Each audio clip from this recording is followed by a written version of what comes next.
Hey, AfterBuzzers, welcome to the Handmaid's Tale After Show. We're talking about Episode 7, The Other Side, and we finally get to see Luke. Stay tuned.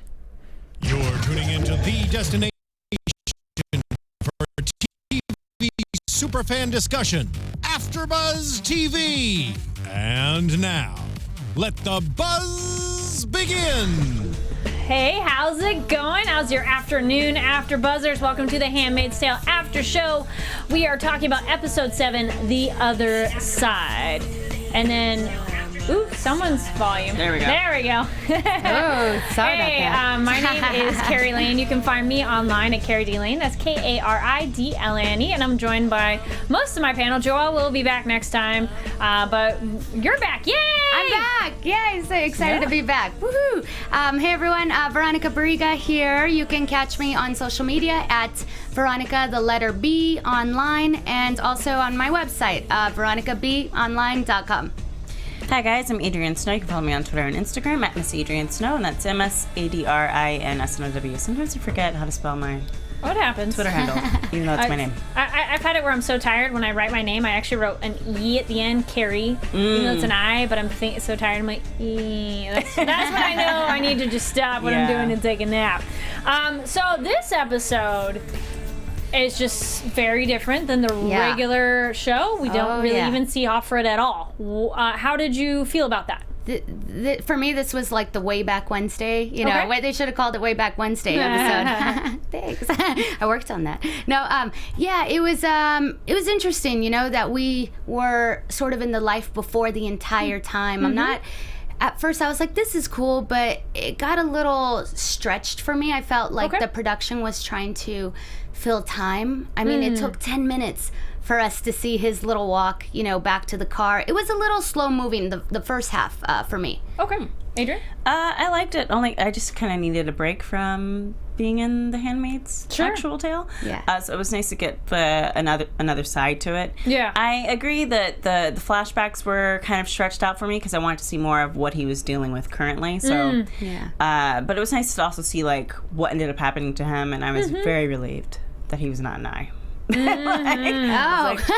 got to finally see like a man not be, you know, a weird fuck up. Sucked into the system. Sucked into some system. Yeah, I enjoyed it as well. It's interesting. I also do the American Gods after show, and they just had an episode 2 completely different from the regular flow of the show. On the spouse. And then that was cool because, I mean, literally, as the title, The Other Side, we get to see the other side. Not only Luke, we get to see part of the resistance, which we didn't see much of before. And it kind of fills in some of those gaps that we had. And it was a nice change of pace of like, okay, like, it helped build the world a little bit. But I agree, the pacing was a little slow, and overall, not a lot actually happens. Right. But there are some key points. Side note, if you guys are watching this live, we do have a live chat going on. Feel free to jump in and chat with us. And if you're watching this later, comment down below. You guys do an excellent job of commenting on the video of our previous ones, and we love hearing from you because that helps rounds out the show. Yes. Okay, sorry if I say it wrong. Niall said, found this episode slightly slow, but was necessary to understand what's happening outside of America. Am I the only one who wants to know more about the international response to Gilead, like Europe? Good question. Yeah, we don't really, I mean, we only get Mexico and Canada a little bit, because there's a little America in Canada. But otherwise, we don't know, like, how do other people feel on the outside looking in? In the book, they never tell you, but it's told from Offred's point of view, so obviously, if she doesn't know, you won't know. So the flashback giving us some newish kind of footage, because it was some of what we'd seen, but like different shots, which I do like whenever shows catch you back up on like where you were, but they at least had different camera angles or different shots, because then you're like, well, I didn't just see this. Bringing you back to episode 1. That was really nice. And then we have Luke did get shot. Confirmed, because we didn't know, because she didn't see. And then that crazy ambulance accident that was lucked out. It's pretty much the only way he survived, probably. That was phenomenal filmmaking, by the way. I just shout out to that production crew. They do everything so right. But that scene in particular was one of the most beautiful. Despite what was happening, it was beautiful to watch. For me, I really enjoyed that. Yeah, I liked the ambulance scene. I also found it really intriguing that they wanted to keep him alive because they had questions for him, and so and they talked about the captain having questions for him. I was like, well, what does that mean? Because we've only been introduced to the idea of a commander. So are there like tiers to that as well? Just like there would be in any type of military where there are captains who in between the I and commanders as well. Probably. They seem extremely organized. So, yeah, that ambulance footage was great. And it's one of those things of like, you assume this is what you should do, but it's nice when the character actually does it. I love that he was resourceful. He's like, I'm going to bring the medication, like, first aid kit. I'm gonna grab antibiotics. Oh yeah, thank you. And he grabbed the gun. Yes. And even the jacket, though later he didn't think about the patch being on it, but at least you're going in the snow, dude. You need to take the jacket from the dead person. They do not need it. Too many shows someone's like, I'm not gonna grab stuff, and I'm like, it's right there. Like, get it and leave. So then we have the went looking for them, which was really sweet because, I mean, we didn't know. Did he go look for them? Did he try to just go survive on his own? So it was nice to see that he went back looking for them. Yeah. That's his whole mission throughout that episode, is to find them. So, yeah, I think... I don't know. It was just a little slow. Okay. Bashir in the chat says, Luke had a whole bag of good luck in this episode. That's true. He had a lot of things that went well that, that's nice. could have gone horribly wrong. Because he could have just died in that old cafe, or he could have been found by those people and they would have probably just hung him or something. So he did have a lot of luck when it came to who found him. Yeah. How amazing that lady knows how to do all the, she injected them with the morphine and all that. Pretty sure she was a nurse. Was she? Oh, I thought she was an army brat. She was army, but that's nursing training. Because if you're doing, blood draws and that kind of stuff, and that quick as she does Perfect. Good. I'm going to assume she had some nurse training. Because also doctors aren't the ones who do that. It's the nurses and phlebotomists. And, they're like... good kind of thought process question, and we can open this to discussion. Bernie in the chat said, I also want to know what's going on with the rest of the world in the series, wondering if other countries are suffering because it's never mentioned in the book. Canada seems to be okay, more or less. I don't think in the book they go too much into how the rest of the world is suffering, because if Offred doesn't know, you don't know. Yeah. I do think there is kind of a worldwide problem of pollution, and it's taking what's happening now and exponentially increase it. So we know Canada. We know Canada in the show seems to be okay-ish. Yeah. And Mexico, clearly, that where the ambassador's from, had no live births in 6 years. 6 years. Wow. So, what do you think of? Do you think this is a worldwide problem or more localized? I think it depends on which country you live in. True. So if you live in a place that has a high concentration of pollution, so such as like America, mainly on the coastal regions in the south, and a place like Japan, then you probably are having like issues with fertility and such. But if you live somewhere like Costa Rica. no, not even Somewhere like less densely Iceland. populated. Yeah, that's what I was thinking too. Sweden. Population. Yeah, if it's a population I'm thinking density, like Northern Europe. Yeah, if you live in like Northern Europe or places where they are exactly. focused already on green energy, you probably don't have the same problems that we do, which might explain why Canada isn't necessarily suffering in the same way, or kind of addressing the same things. Like we didn't get somebody from the Canada consulate or whatever coming down to talk about it. So exactly. Yeah. Then we get the escape flashback, and so now we're going back with June and Luke, and you meet Mr. Whitfield, which.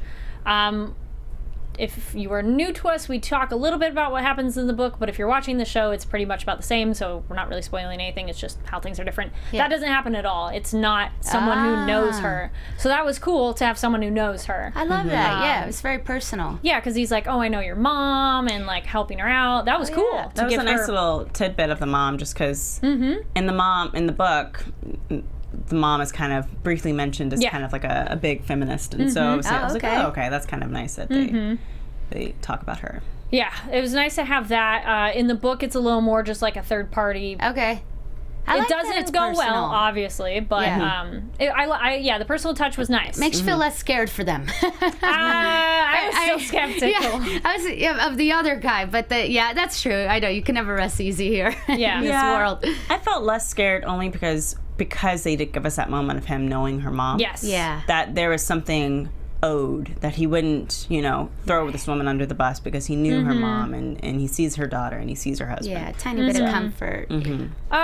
Okay, somebody pointed out, well, Canada does have the coffee rationings, but that's such a minuscule thing of like, they seem to be okay. Well, coffee mainly comes out of, we're already, and in case everyone doesn't know this, we're approaching a point in time where we will end up on coffee rationings. Like in real life, we're running out of coffee.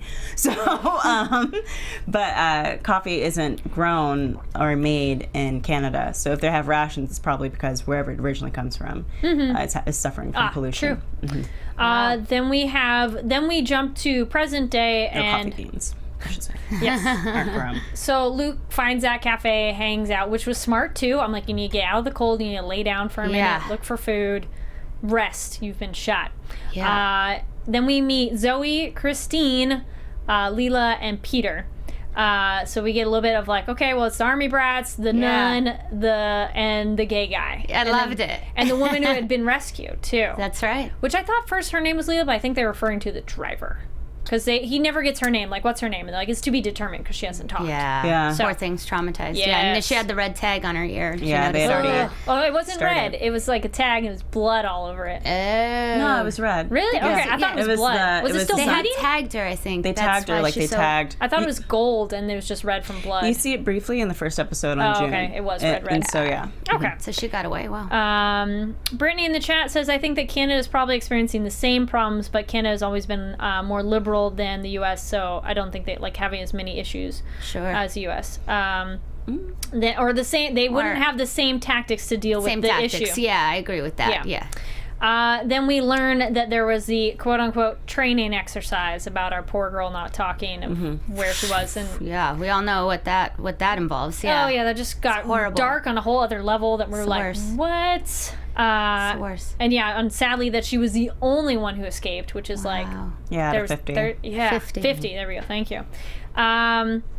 Then, the good question for everybody. So Bernie says, does anyone else wonder approximately how long it took the religious fundamentalist group to change all the rules and take over? In the book, it was some years, while in the show, it's some months. I would say the show, it still is actually kind of years, because we get the moment later with Luke, it says 3 years later. Right. So we don't know how much planning they did ahead of time, per se. But to make it how it was now was 3 years. Yeah. The show says that very specifically. Like a presidential term. For you. Well, a lot of those, once the ruler changes. Sorry, go ahead. No, it's hard to say. Just when you go off, I don't know if they've even really thought this through. Because when you go back and you see the previous episode when all the children come out, they all look to be. No, so yeah, they're I guess young like toddlers. 2. Right. Maybe I thought There I saw was like a some slightly 4-year-old under the age of 4. So that would imply that they could have been captured children too, not all necessarily. Yeah, it's kind of implied that they produced them. No, it's that's what I just wasn't what I was going to say at all. But it's hinted at that they kind of are starting this even before June is pregnant with her daughter. There's like hintings at it. They're thinking about it. And by the time that June's daughter is taken away, she's about, I think she said she was like 4 or 5, because she said my daughter would have been 8 back in a few episodes prior. That's right. So it seems like it's kind of like what we thought, that they had kind of been doing smaller things until they kind of finally took over the government, and that they kind of lived under the government, under martial law, and they talk about that kind of stuff for a few years before they finally got to the point. Exactly. They do have the martial law part that we talk about it. So maybe it probably took them about 6 years to get to that point. The plans were there exactly, and then once it hits, it's just like super quick, like chain reaction. Once they blew up just keeps moving. Yeah. In DC, that seemed to be the major. Well, that was the start of the martial law. Yeah. No, once they blew it up and they got rid of it, martial law started before they took away the women's jobs. Yeah, but had the White House and all that been blown up at that point? No. Okay. Then the other thing was after, they get into a little bit that there's essentially a murder spree of them killing people unless you're fertile women, pretty much. Like, it's not Well, if you're attempting, they'll kill you. To resist. Or if you're attempting to resist, they'll hang you. Yep. Then we have then we get them at the house, their little cottage of them waiting. That's nice. and something interesting, which we'll talk about, like to have a visa or your passport, and you know, Luke's like, wait, we shouldn't go yet. We should wait for this, which, for all he knows, that's what they need to cross. So I don't think he was wrong in thinking that's what their plan should be. But June's like, we should have gone with Moira. I don't know. I would have gone at the first moment. I mean, when you're getting attacked like that and when things are changing so rapidly, any moment that you have to sort of get out of the situation, you don't walk, you run, you know? I would have been alerted, but I'm also more, you know, paranoid and kind of like worst case scenario charges you, so Yeah, I think it speaks to just the amount of security people feel. I think, especially because Luke is a man, that he probably wasn't considering, like, well, a few things are changing, because it wasn't really directly affecting him. It was directly affecting Moira and June. And I think that's something that I think a lot of people would like to say, oh, well, you know, I'd be gone at the first sign of trouble. But people get cozy and they don't... Well, people get cozy, and then also we kind of don't think about how small things happen before we start to see the massive escalations. Right. Exactly. Like, there are small things happening right now in the country that we aren't really picking up on, or we aren't reading news about, because we're focusing on how, or even if it's not covered enough that you even know to happen. Exactly. Yeah. So, or certain laws are changing that we aren't really picking up on or noticing. Yeah. So it would start like that. And then maybe it would be somebody who, by the time you get to the point where somebody's overthrowing the government, you should have been gone 6 months prior. Absolutely. So it takes like that type of focus. And, and yeah, doing things the legal way, which I think Luke wanted to do, was kind of just that was him trying to do things the right way, because he felt safe. All that stuff goes out the window. Be a good citizen. Yeah, exactly. But how much did that suck when you find out and Mr. Whitfield's like, oh yeah, that doesn't matter now at all? I wasn't surprised when he said it. Yeah, I felt bad for Luke, though, because then I like, though, that Luke had a moment going, fuck, June was right. Like, kind of thing, if we should have just gone. Oh, yeah. I mean, gotta stay alert, see the big picture, you know? Not live in fear, but also not live in ignorance and safety. That was the biggest thing. Sorry. Oh, no, you got it. Go, girl.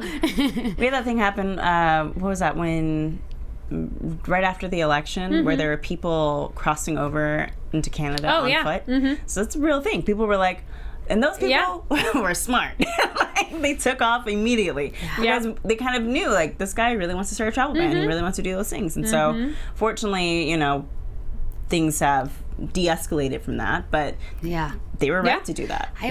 This has to do with what she just mentioned. It's crazy. It's real life, but it connects. I have a 12-year-old little brother, and his classmate, when Trump won, he said, oh, my classmate, my friend, she's moving to Canada. And I was laughing at first because I thought, oh, you know, everyone was just saying, oh, I'm going to get out of here if this guy goes in. I'm moving to Canada. And then he's like, she's Muslim. And I was like, oh my God. It was a moment of like, holy shit, you know? Yeah. And so it's just that's sort of, it's a real thing. I mean, people are locked up, and to this day, if you get arrested at the airport because of the travel ban back when it happened, you can be tied up there for how long? Like, a lot of people have been released, but in terms of deportation and that kind of thing, you get trapped in the system to the point where you're just trapped in the system. Even with a lawyer. Even with a lawyer. It doesn't matter. It's not about you being addressed and being found wrong. It's just being trapped in the system for 2 or 3 years. Yeah, it's tough. And then, similar to what you were saying, Luke not worrying about, Ariadne says, that's why I was annoyed with Luke. All of this wasn't really affecting him, but more June and Moira. So, definitely, because it wouldn't necessarily be his first concern. So, how much did everybody freak out when they're out by the lake? I'm like, no. 1, don't go outside. 2, a lake, you are out in the open. And 3, it's a frozen lake. Anything you say crosses that, and everyone can hear you. And I'm like, no. Don't shoot my June. And lo and behold, Joe and his dog Blaze show up. I wrote that down. I'm like, Blaze. Show up, and I'm like, fuck. Yeah. I was like, he's going to shoot them right now. I mean, I know. Well, they did a really good job of making it seem like he was a guy that would turn them in. And just by how they dressed him, his name, his dog's name. Yeah, exactly. You're kind of like, on his back, He looked like a hunter. He's a hunter hunting for those people of like, oh, you're an escape person? Oh, I've been looking for you. And I'm like, ah. But at the same time, the guy did say, you know, the people are 6 miles this way, 2 miles that way. I don't know. But I'm with you. When they were outside, that lake, I'm like, man.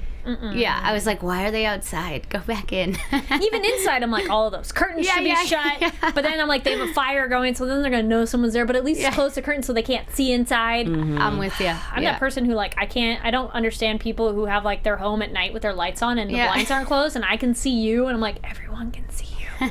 Do you understand that? It creeps me out. People like, no, leave their doors open and I'm like, no. Well, okay, here's an example. Like, this is kind of that discussion. Or and, unlocked. Yeah, sorry. Yeah, no. Similar part of this, and side note, real world stuff of, and question for you ladies and anybody else watching, when you get in your vehicle, do you lock your door? I lock my door. As soon as I sit in my car, my door locks. Absolutely. I had a male friend post about a situation where someone got in his vehicle because it wasn't locked and had like altercation with someone who was drugged out and stuff and like had a fight and like something. It was bizarre. I'm like, for reals? And yeah, this really happened. And I'm like, I've had it where I was in my car and I was in someone else's car one time. Homeless person opened the back door and tried to get in the vehicle and we drove off. Another time sitting parked and someone like ran at the vehicle. Oh yeah. So I'm like, but most men would never think about that. Yeah. I mean, my doors, how my lock works is that it only opens driver's side door. So none of the other doors open when I unlock my car. And then when I take off, once I hit 10 miles, everything locks. It doesn't matter. So I appreciate that. It's like, okay, so, you know, if I have to unlock it for everyone to get in, it automatically unlocks or locks all the doors. But I have a guy friend once. Well, he's not really a friend anymore. But he was picking something up from takeout. And I was somewhere else, so I was meeting him back at the car, and I came back to the car, and the car was on, music playing, and he wasn't in the car. And I was like, did you just leave your car unlocked? He's like, yeah. With the the key? Yeah, no. I was like, are you insane? And he's like, well, no one's going to steal. I'm like, yes, people steal it. People steal it. Like cars just like that all the time. Yeah. Like, yeah, that's a man thing. Chat room, we are having similar echoes to us. Sylvia B, I lock immediately. I'm the same way. As soon as I get in my car, like even if I only unlock the driver's door, I push that lock because I've sat there and someone, okay, there you go. One time, and I mean, many men probably aren't sitting in their car doing their makeup, but how many times have you sat in your car doing your makeup, parked, I had someone walk at my window, and then I'm like, what the fuck do you want? Like, no. Yeah, if I'm going to be parked there, I'll lock it. Okay. But well, if you're about to drive. If I'm about to drive, it also sets off a weird alarm if I go to lock my driver's side door before. Then we got Lindsay says, yes, I lock my doors as soon as I get in. And I check the back seat. Yeah. Niall says, you Americans are nervous as fuck. It happens. Dude. I've had enough times of people try to get in my vehicle and someone come at my doors. Especially with Lyft and everything now, people will. I've had friends tell me that people will just hop in their car. If you lived here, you'd be nervous too. It's not that It's not even like I get in my car and I'm worried. I just know when I sit down, I lock the door because I sometimes sit there, do something real quick before I take off and drive. But when you have it happen of something, then you go, oh yeah. We're females in Los Angeles. And, there's nice parts of Hollywood and there's bad parts of Hollywood. So just, got to be alert at all times. Anna referring to that Lindsay says she's Canadian, so she does that. And then Anna, she's referring back to the guy going, try living in Chicago. There you go. Chicago's. There's parts. But yeah, it's one of those, it shouldn't have to be that way, but you don't want to be stupid, so. Yeah, you end up... Good little tied in but random tangent for that too. No, but that's what it was. That is the core difference. You nailed it. That's the core difference between his not relaxation, but his less... It's not his concern right away. Not urgent enough. Yeah, it's like that episode of Master of None. Aziz Ansari talked about how he never realized how nervous women are walking home at night, or that we do certain things differently than how men do. Like he shows like a woman walking home at night, and it's like the theme of Halloween playing behind her, and then him like drunkenly laughing with his friend. And that's how it is. It's very true. Then we have the. Bernie said, damn, I'm from Kansas City and I thought it was bad here. So we got Joe, and when he goes like, I heard it on my scanner that they've been looking for you. When he came to the house and the door was open and you saw him there, how many people jumped in their seats? That was still, I didn't jump. But look who grabbed the gun. The girl grabbed the gun. I'm glad she did. See, we just lived just differently. She had the gun in her hand. That's true. Okay. But she was ready. She did it right. She had no problem right. Yeah. And I'm glad she was like, show me how to load it and how to use it. Absolutely. Be proactive. Yeah. And I think it was still a weird beat that they wouldn't have the door closed. That was weird. It was a little weird. Only because they've already seen them. They were already planning to leave. And so, because he could have just immediately shot them. You know, you don't know what he was thinking. Totally. But then he's like, as soon as he said, like, I heard it on my scanner, I'm like, oh, gosh. And then he's like, Whitfield's dead. And you're like, or Whitford's dead. I'm like, aw. No. And then I was like, do you trust him? I mean, he's giving them... there's no way of saying that he couldn't have called them and notified them about where they were. Right. Yeah. But if nothing else, it wasn't like he arrested them. He could have shot Luke and grabbed the women, but he was like, you should probably run for it if you're going to run for it now. It almost would have been cliche, but I almost wanted June or Luke to be like, why are you helping us? Because that's my thought. I'm like, why? Like, that would be my skeptic. I actually had a thought. I was like, is he Canadian? Like, I was trying to figure out. No, that was my thought. I did have that thought. I was like, why aren't these guys running? You know, it was a little. I think it's kind of kind of implied that he's already taken off to live on his own, so nothing's actually going to faze this man. Sure, he can still operate freely as of right now. He can probably live on the land. Even he looks like that kind of a hunter, and can be on the move. He doesn't have to. And if you aren't the one being oppressed, you don't really have to leave. You can warn people who are about to be oppressed, but you don't have to go anywhere. No, he probably would have been fine. So we have the band of people that find him, find Luke and kind of help him out, and they're like, no, you shouldn't leave. Which, it's one of those, it's almost noble that he's ready to rush after his wife and child to go rescue him. But I'm like, okay, in all reality, you've been shot, you're weak, you don't know where they are, you're one person, there's no way you can do anything. You're better off getting better and then going to look for them after. Follow, that's what I thought follow your heart, follow your intellect. You know, it's that constant, in this world, it's like, it's this constant battle. You gotta think with your mind, you know, as much as your heart wants you to do. It was sweet of him, where I'm like, oh, that hurts, but what are you gonna, like, even that moment in the van, like, I can't even stand up straight. What are you gonna do, dude? What are you gonna do? You're gonna die getting to them, which would be worse. Then we have when they get to the boat. How many people knew Zoe was gonna die? I did. She's too cool. So of course, she's like one of the first to die at the boat dock. I'm like, she's resourceful. She's a leader. She died. I was hurt. I was surprised. Pretty lady that I'm like, oh man, damn it. She can't live. She was the saver. She was, man, that hurt. And kudos to her. They needed her, though, because she told him when the second time he attempted to run to go find his family, she like pulled him into that church and was like, you see all these deaths? Yeah, take a look. That was going to be you. Like, come with us. Don't do this. Speaks as it is, for sure. Oh, no. Lindsay says, anyway, Luke's been sitting in Little America for 3 years sipping coffee. No, we'll get to that. He did look comfortable. Yeah.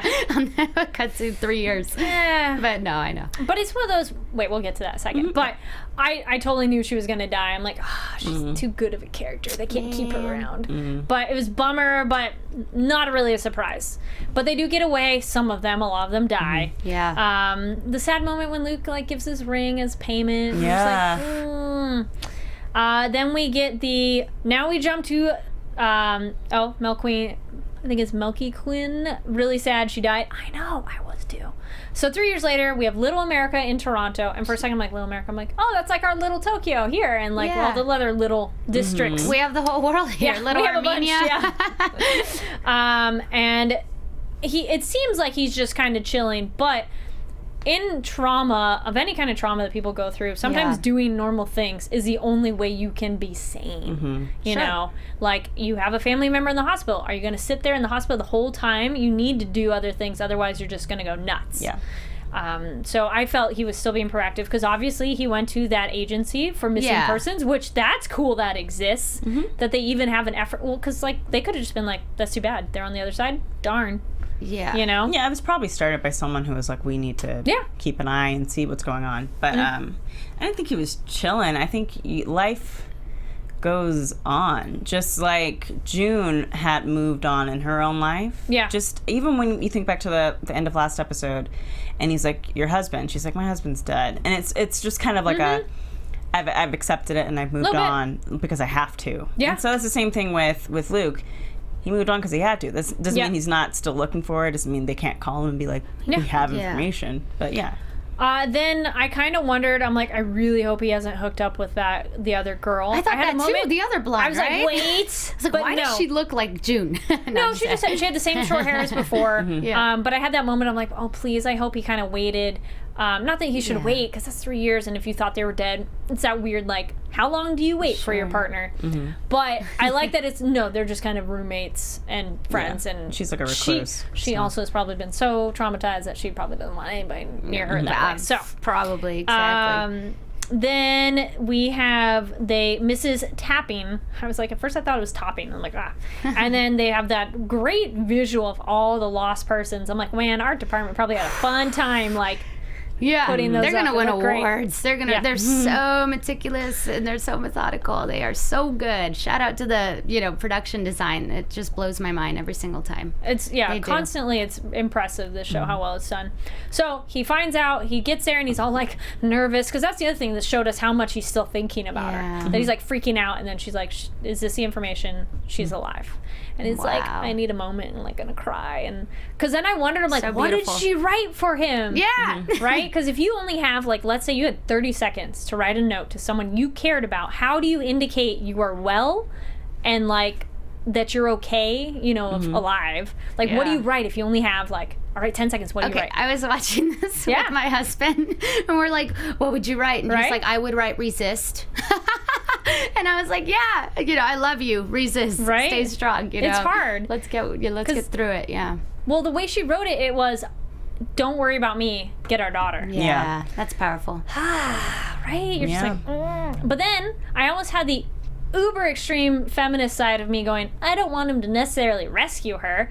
I want a team effort of like them together. Let's find our daughter. I don't want the total damsel in distress of like, come help me and save me. But then I'm like, part of me is like, well, that'd be nice. But it's that weird like, but then that's where I want the joint. Like maybe they work together. That's how they beat him. It would also be easier for him to go after saving his daughter than his wife. True. Because that comes down to paternity and that kind of thing where you're more likely to get people on your side if you're fighting for your daughter. True. Than if you're fighting for your spouse.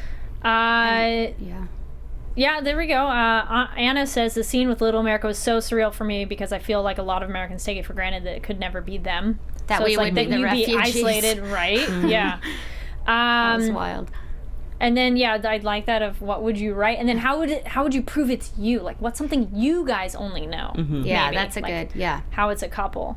And then people are saying they maybe assumed they were both dead, and no, I thought of that too. I'm like, what would you write? Because you only have, and I almost wanted it to be like, what did she write? But then it was a great cut to her saying it for us. I'm glad we had that moment because we would have been like, where's Offred? We wouldn't have been pleased by not knowing. It also took him 3 weeks to get the letter, which I was like, oh my god. Yeah. Right? Forget about how long stuff takes when you don't have a phone and text and all that kind of stuff. Trying to see if there's anything else. Nothing else. Just people really liking how that scene, and it was very beautiful of like him, like his close up of being sad and like happy of that, like, oh man, how do I get there? Lindsay said, I'm alive, come get us. Yeah, that's saying it right. Yeah, that's pretty direct. Ahmed said, I thought she was going to write Junebug since he used to call her that. That's cute. It's a cute one of maybe, but I think her point was more the I'm okay, get our daughter. Yeah, or I can save myself because she's pretty tough, Yeah, that's true. He knows how tough she is, so. Interesting theory, and I don't know how well you could do this, but I like your thinking, Bernie. Somehow visit Gilead under the guise of a diplomat and secretly leak footage to the outside world. And then the other question, too, is like, why hasn't anyone on the outside maybe gone to war with them that we know of to rescue those people, essentially? But then that's the real world of, like, if you're on the outside and you think they're suffering, how much can you go in and try to do something? Or maybe they're just trying to save themselves at this point and then maybe branch out. But it's just politics, which is a frustrating thing to have to say. But there are probably groups, and I think they did mildly reference that there are still parts of it still in war. Yeah. And then, so you have that aspect of people who are fighting, and then you have people like the Mexican ambassador who are like, well, what can you supply us with? And that's what we deal with every day of. One side, it's like, we should go in and help these people. On the other side, it's like, yeah, but we have this resource we get from these people, and we need that resource, and so. Arcane Pacific says couples could probably recognize each other's handwriting fairly easily. Yeah. That's true. Yeah, That'd be great the point. thing. That's my Especially if husband.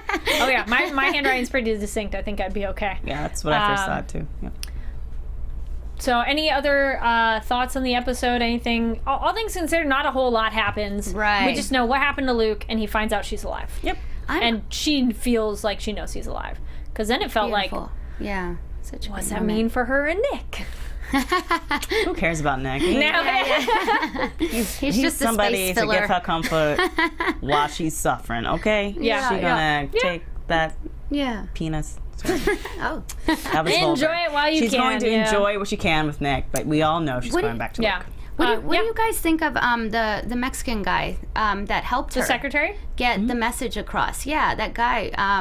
Yeah. So I wanna mean, know- is he part of the resistance? Probably. Okay. Do you think that's going to further develop? I mean, I was just curious about. Yeah. Like, was that his only role, or is he going to stay in touch with her, and maybe this is going to lead Oh, to no. something else? I don't think he'd stay in touch. But the Okay. question is, how did he get that information to Canada? Right. Like, how is he working? Like, is there Well, some they said other there's secret like a underground? whole chain Operation, of people. So there's- okay. yeah. Yeah. And he's not without some power. Yeah. So Adrian, Ariadne's with you. Yeah, forget Nick. I said this when they first hooked up. I understood what that was about. Yeah. Then we have, anything else, or just get into some predictions? Go on predictions. Read the predictions. Yeah. And I was going to say, we can finally make predictions now because it's totally different than the book at this point, because you never learn anything about Luke in the book after they've separated. Oh, So, wow. Yeah, I was curious about that. You do not. So, Okay. darn if you guys thought you would, you do not. Not really a spoiler, 'cause Wow. you don't know. And there they are. Now, your AfterBuzz TV. Yeah, coughed, echoed what you said of, there's a network. And Thomas says, well, June thought Luke was dead, so she hooked up with Nick. Yep. Yeah. And Nothing wrong with that. no, girl. Okay, so any predictions right away? I mean, I think you were on a good trail going, like, what about that ambassador guy? Yeah. Well, the thing, I was just curious about him. I don't know enough to can predict where it's going. But I think that, June, I'll call her June, is at a place of, it's a boiling point, She's charged up now more than ever. Now it's like, oh, my husband's alive.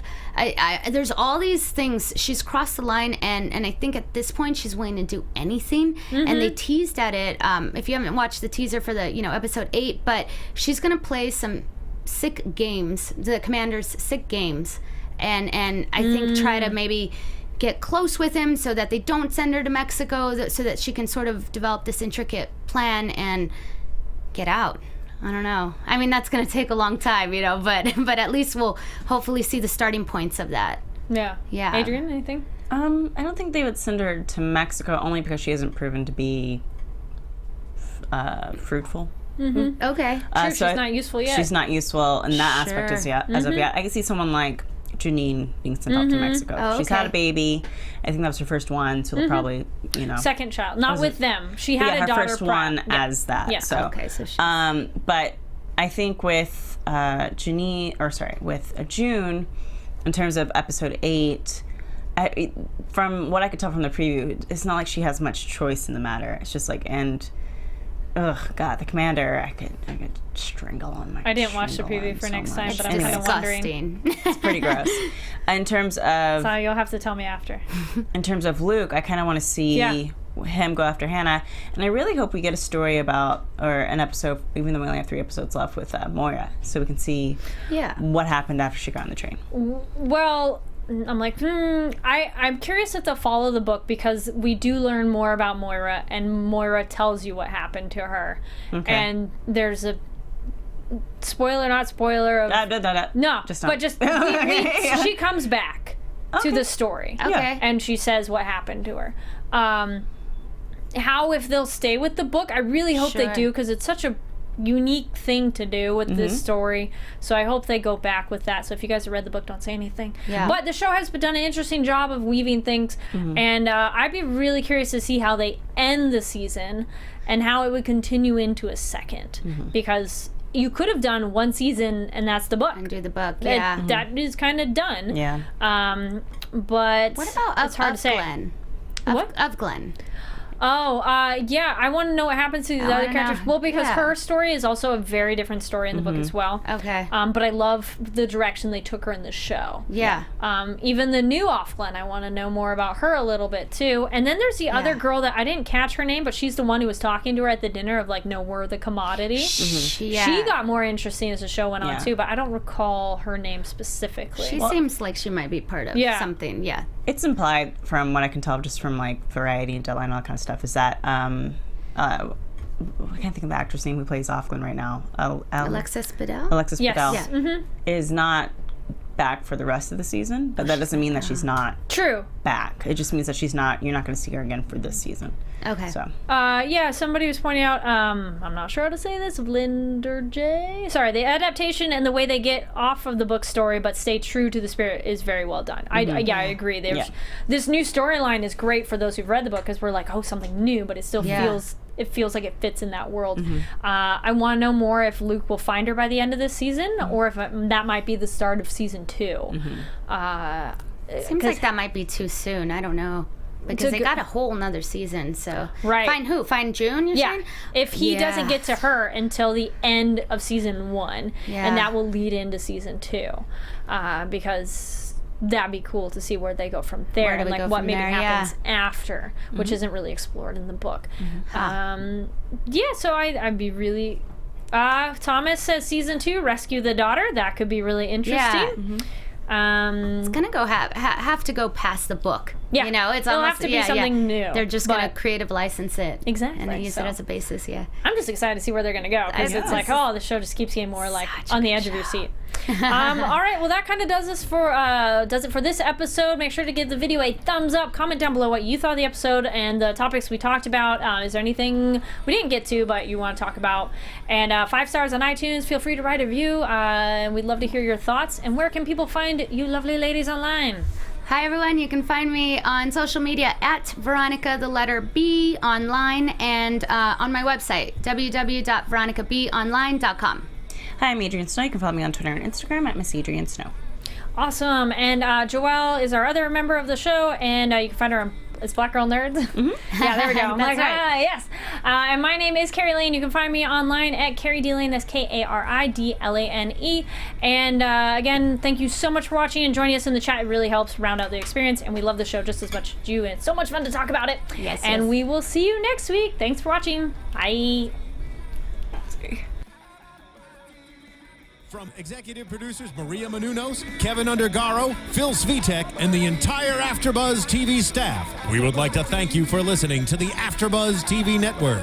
To watch or listen to other after shows and post comments or questions, be sure to visit AfterBuzzTV.com. I'm Sir Richard Wentworth, and this has been a presentation of AfterBuzz TV. Buzz you later. The views expressed herein are those of the hosts only and do not necessarily reflect the views of AfterBuzz TV or its owners or principals.